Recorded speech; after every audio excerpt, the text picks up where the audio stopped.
I just want to say is very often this is framed as having so-called transgender athletes participating in women's sports.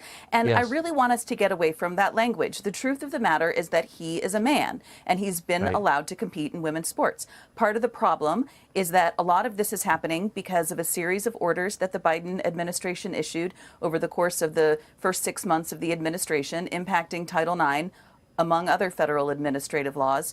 And it essentially says that throughout federal administrative law, the word sex has to be redefined to include the words gender identity. And that is a disaster for women and girls, including the women who are on the UPenn women's swimming team.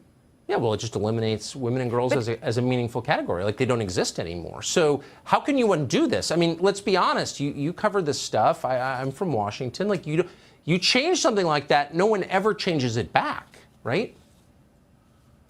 Well, so there is currently a lawsuit pending that was filed by 20 states, and I'm proud to say that the U.S. chapter of the Women's Human Rights Campaign submitted a brief in that case arguing that redefining sex to include the nebulous, nonsensical concept of gender identity also constitutes sex discrimination. And so I'm very happy to be involved in that lawsuit. But I also just want to note that what I unpack in the book shows that this goes far beyond sports. So we're seeing, for example, and we've talked about this before too, states like California, Washington, and other states across the country are allowing convicted male rapists and murderers to be housed in women's prisons on the basis of their so-called gender identity. We're seeing the total invasion of women's spaces, prisons, bathrooms, locker rooms, changing rooms, and sports by men on the basis of their so-called female gender identity. And what I really want everyone to understand is that words like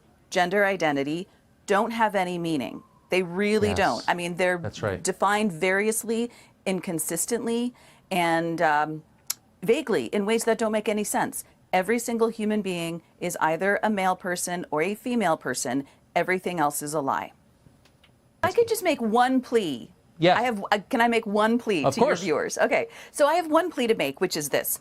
As Tucker knows, I'm a registered Democrat, as he said in my introduction. I have made common cause with many Republicans who are fighting back against so-called gender identity ideology.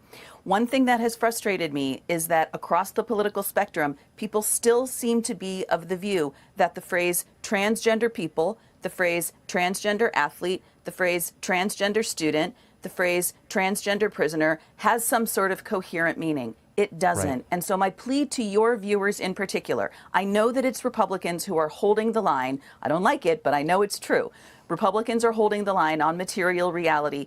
All of that goes out the window when you use a word like transgender. It just doesn't exist. And I'm begging viewers to stop using it. Thank you so much. So smart. The language matters. Kara Dansky, thank you so much.